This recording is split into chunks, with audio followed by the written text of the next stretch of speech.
I'm not giving you a penny of my retirement money. My husband Sam shouted as soon as he came home and threw his bag at me. It was a shock to me as I greeted my husband Sam with a smile on my face as he had finally returned home after many years of working alone as he reached retirement age. Divorce. Divorce now. Divorce.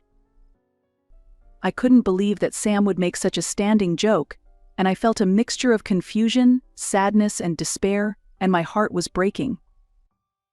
I was shaking, but shortly after, I noticed a crumpled-up piece of paper in my bag. I unfolded the paper and saw the words, "Run away now." I was terrified and panicked. Panicked with fear, I turned around and what I saw was, "Maria, how is your back?" Thanks to you, Natasha, the pain has gone away. The same usual chat about nothing else. I, Natasha Smith, live with my husband Sam, but I am the only one who is actually at home, as Sam is traveling around the country on his own. Because Sam's mother, Maria, needs nursing care, I spend more time at Maria's house, a 10-minute walk away, than alone in our home. Olivia is Sam's sister, also lives at Maria's house, but Olivia seems to be busy, so I basically take care of Maria.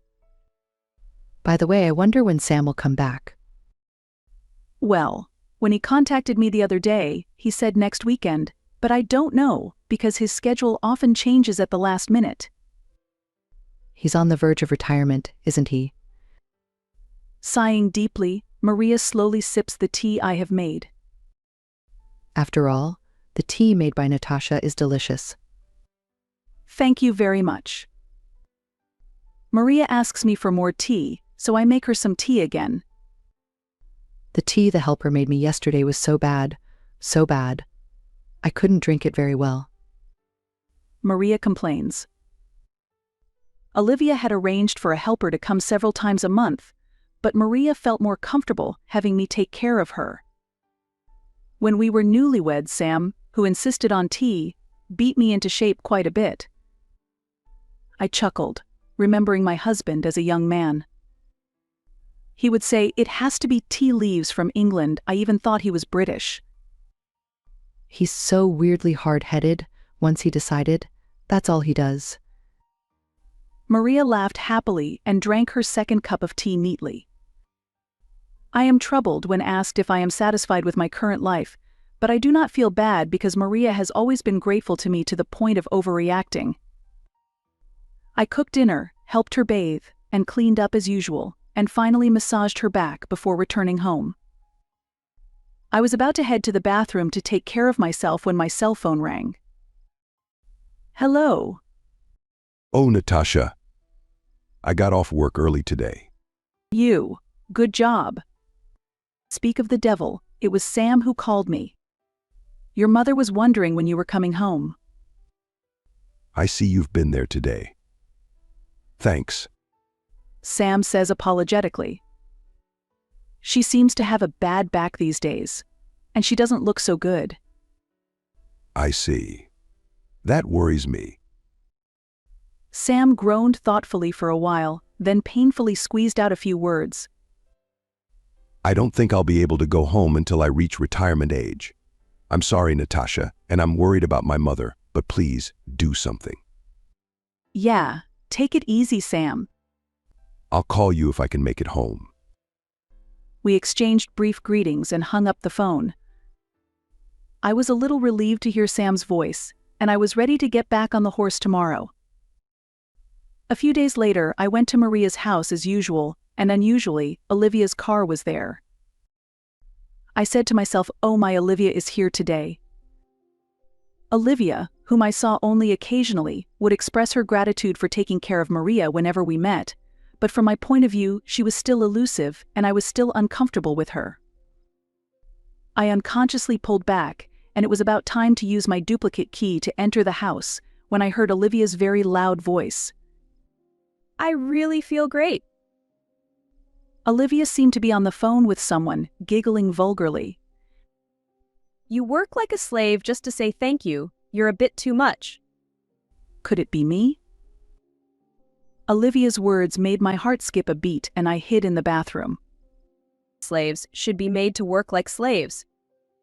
Without seeming to pay any attention to Maria, Olivia seemed to head toward the front door with thudding footsteps. I heard the sound of a car starting as I stepped out of the bathroom, having lost the sound of Olivia's ha laughing voice. Thank God. She must have gone somewhere without noticing me. Relieved, I headed for Maria's room. Maria. But there was no answer from Maria, so I quietly went into her room. Maria was sleeping soundly, despite the fact that Olivia had been putting things up so much.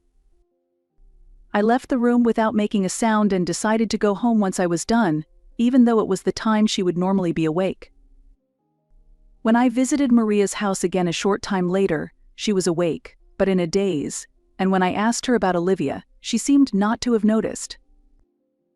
Maria was not a blur, her memory was strong, and she followed a regular rhythm of life, so I felt uncomfortable with the nature of her being asleep at midnight. That day I was so curious that I waited for Sam to finish work and decided to call him. Hello? Are you okay now? Yeah, just getting settled in. He seemed a little surprised because Sam always calls me when he does. I was just wondering. I explain a bit about Olivia and how Maria is doing. Well, that's curious. As I said this, Sam hurriedly added a few words as if to hide something. I'm sure my mother is tired and different from usual, and even my sister was just in a bad mood. I doubt that. Oh, you think too much, Natasha. Sam suddenly spoke quickly and hung up the phone early, saying that he had an early day tomorrow. It bothers me even more. I stood there with the phone in my hand for a while, feeling more and more bewildered. 3 months later, Sam was retiring and finally coming home after many years of working alone. Maria and I had agreed that we would all celebrate his retirement together at her house, so we had been preparing for it since noon. Sam had called me yesterday to tell me that he would be home at night, and just after dusk, I heard the front door, which had been locked, being rattled. Could it be Sam? I went to the front door, my face breaking into a smile as my anticipation grew. You're early.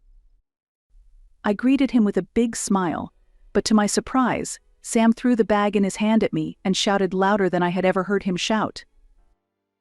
I'm not giving you $1 of my severance pay. What's going on all of a sudden? Confused by the suddenness of the situation, I almost dropped the bag, but I grabbed it quickly and the contents flew out of the bag on the spur of the moment. Divorce me now. Sam stares into my eyes with an urgent expression, as if appealing to me. Divorce. I almost stopped thinking as my legs trembled with the look on Sam's face, a look I had never seen before, and a turn of events I had never imagined. I was almost lost in thought. I didn't think Sam would make such a bad joke, and my heart was bursting with a mixture of confusion, sadness, and despair.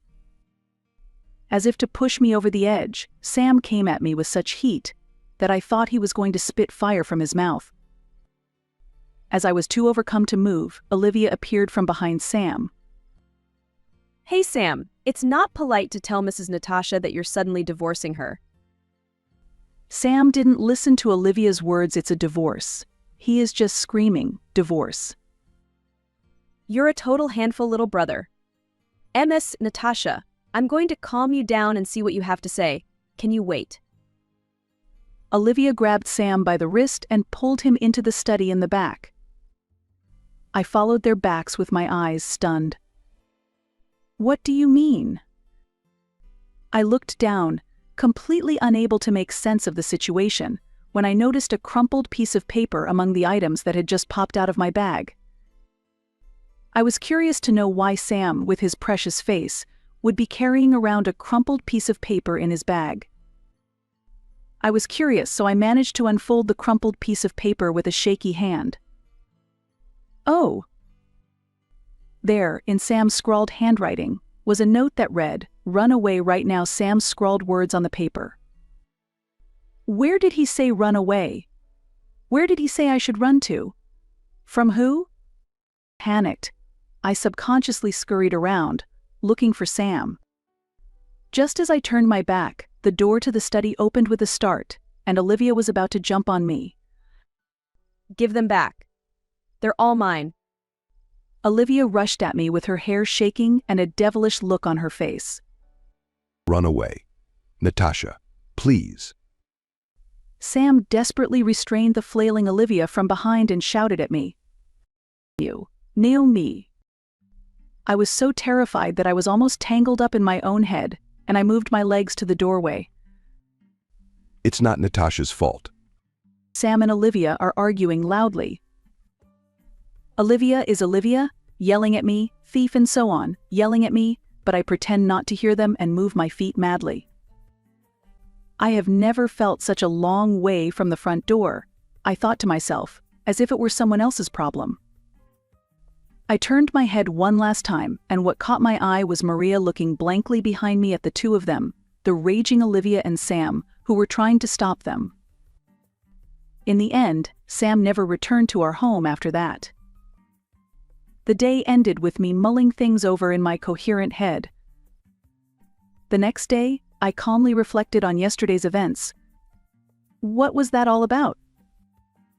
I was desperate, and I said, "Run away now" had returned with a piece of paper with the words "run now" written on it, and I carefully stretched out the wrinkles that had been soggy. I wanted to think it was a dream, but this paper was the immovable proof that it was real. Does this mean I should divorce Sam? I've been working alone for many years and have rarely had a chance to see him in person, and the last time he called me, he was very curt. I had not thought that we would fall into one of those mature divorce scenarios that we see on TV these days, and I was starting to feel even more depressed. I don't feel like doing anything. I abandoned even thinking about it and looked up at the ceiling in a daze. Then, at the perfect moment, I received a call on my cell phone. Hello? Hello, Natasha. Can you come over to my house now? What? Yeah. We'll all be waiting in the living room. The phone was hung up. I hurried to Maria's house, wondering if my bad premonition had been confirmed by Sam's voice so dark that I thought he was a different person. Excuse me. Normally, Maria's house is easy to enter, but today, I felt as if I had entered the entrance to a labyrinth. When I entered the living room, Sam and Olivia were already sitting side by side, so I sat down reservedly next to Maria. Natasha, I'm sorry I got you involved in our mess. Sam's words came as a surprise to me, as I had been prepared to talk about divorce. That's okay, more importantly. What the hell happened? Sam had a hard but calm expression on her face, while Olivia kept glaring at me with a criminal stare. You. Sam took a deep breath and slowly opened her mouth. Actually, it looks like my sister was trying to steal my severance package. What? Sam's unexpected comment made me look at Olivia, who promptly bristled. Don't talk to me like that. I'm not just asking you to pay back Mom's pension with that retirement money. No, you're wrong, sister. How could that be? I couldn't see the conversation at all, and just looked at their faces alternately. No, it's not my fault. Natasha, you've been coming into our house while I'm gone and stealing your mother's pension, haven't you? What? I would never do such a thing. I hastily deny Olivia's startling statement. I've told you before, Natasha is not the kind of person who would do something like that. Only these innocent-looking women have a dark side. You're being deceived. Olivia said without any apology. Natasha has been taking care of your mother for years, sacrificing her time and devoting herself to her. Sam tried to convince Olivia to speak up, but Olivia ignored Sam's words. And what's more, your mother's pension is actually gone. Even the pension that she kept at the altar, isn't it? Olivia said triumphantly, and Sam and I looked at Maria at once. Well, yeah, I couldn't go to the bank, so I put it all away. Puzzled, Maria revealed that she had put the money away. Look, it's definitely Natasha. I'm not even here anyway, and you can at least steal your mother's eyes easily. Maria raised her eyebrows at Olivia, who was rude even to her own mother. You, who don't do any work, and only let Natasha take care of the house, where in the world are you going? Olivia's smile faded from her face, and she began to mumble a few unspoken words. I'm looking for a job. Completely weak-kneed, Olivia seemed to be desperately searching for some excuse. It's no use lying to me. Even the day before yesterday, I got a call from a neighbor asking me if Olivia was okay, even though she was into slingshots. Maria stared at Olivia with strong eyes. What? You're looking at that wrong, aren't you? Olivia is getting restless and shaking her head violently and poorly. Come to think of it, your sister has always been a gambler. I'm sure I've warned you about it a lot since I was at my parents' house. Shut up. I don't deserve to be blamed for just going to a slingshot once or twice. Finally, perhaps unable to take it any longer, Olivia stands up and shakes her fist. I've kept quiet for a long time, but I've lost count of the number of times I've gotten calls about you playing slingshots. Then why didn't you just shut up and let me overlook it? With a screeching sound, Olivia started banging out the desk. Natasha is doing her best to take care of me, and I'm not going to overlook you playing around. It's all your fault. Staring at me with a snarl, Olivia tightened her right fist. I was so impressed by Olivia's impressive power that I could barely keep my mouth from flapping like a pathetic goldfish. As my own daughter, I'm pathetic. Where did I go wrong in raising her? Huh? Don't be silly. Who do you believe, me, the family of this house, or this woman? Olivia is punching the desk with such force that she is about to break it. Of course I'm going to believe the one who gave me a sincere effort. Maria's words, which did not move at all, even when I saw a distraught Olivia, instantly blew away my fears. I thought my sister had her own circumstances, so I came to talk to her, but I was disappointed. I am so sorry, Natasha. What? Are you saying I'm the bad guy? Maria put her hands on Olivia, who still did not give up. By the way, Olivia, you said earlier that you have my pension saved in the altar. How did you know? What? Because you're said. Oh wait, shit. Seemingly unable to come up with even an excuse. I don't remember telling Olivia where I put my pension. You should be thankful that I didn't tell the police that you stole my pension and used it. That's how I'm going to get out of your hair. Hearing this, Olivia snarled like an animal and sat down in her chair without effort. I have to admit. Olivia hung her head and began to blurt out a few words. How she had never married or worked, how she had taken advantage of Maria and enjoyed her freedom. She talked about how she had hit the jackpot at a pachinko game, and how she had gone in every day hoping to hit it again, and about her favorite host. I honestly enjoyed taking care of the house. Natasha seemed happy to do it, and I didn't have to do it. It turns out that I was, after all, the slave or whatever she was talking about on the phone earlier. But I kept losing money at Slingshot. I didn't have any money, and I knew that my mother didn't like banks, so I would sneak her sleeping pills and scavenge for money. The three of them looked at each other as Naoko spoke so selfishly. I don't want to work like this. I want to live a free life, living off parents. Olivia, I've spoiled you too much up to now. Maria held her head in her hands as if to say, "It's my fault." In the end, after a discussion, Olivia moved out of her parents' house, and my husband and I moved in with her. Natasha, I am so sorry about all this. The move was completed quickly, and Maria bowed deeply to me at the right moment when she had settled down. I'll go into an institution if you don't bother me anymore. Maria says bitterly with an expression of mixed feelings of loneliness and guilt. Oh no, please don't apologize. My parents have already passed away, and I think of you, mother-in-law, as if she were my own mother. Natasha. So I am looking forward to living with your mother-in-law. Please let me continue to take care of her. Thank you. Thank you so much. Maria was delighted, with big tears streaming from both her eyes. Sam is also shedding tears next to her. Actually, I still have some more things I want to try. Natasha, will you and Sam help me too? Maria changed from her earlier tears and asked with a mischievous smile, as if she were a child begging for help. Of course. Oh, with pleasure. The three of them laughed and began talking about what Maria wanted to do. Over the next few years, Sam's retirement money was used to fulfill Maria's wishes one by one. They spent the next few years fulfilling Maria's wishes with Sam's retirement money, going on trips, trying their hand at ceramics, and taking good pictures of themselves as young people.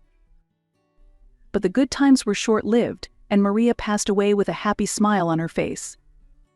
Maria. Sam gently patted my shoulder as I mumbled, unable to contain my sadness. We should at least invite your sister to the funeral. Sam seemed to be trying to make amends by having Olivia say goodbye to me.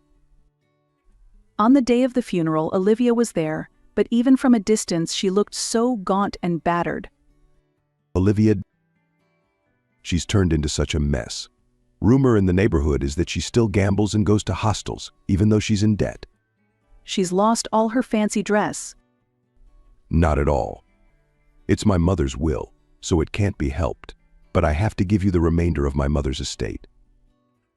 Sam had a dumbfounded look on his face as he said, I'm sure it will disappear to pay off the debt. You're right, your mother is very kind. Besides, she left us most of your estate in your will. My mother thought of Natasha like a real daughter, and she will gratefully accept it. Thank you, Mom. We stared at the tombstone, then I gingerly raised my face. I thought I saw Maria's face smiling peacefully against the blue sky. Did you enjoy this story? Please subscribe to our channel. See you in the next video.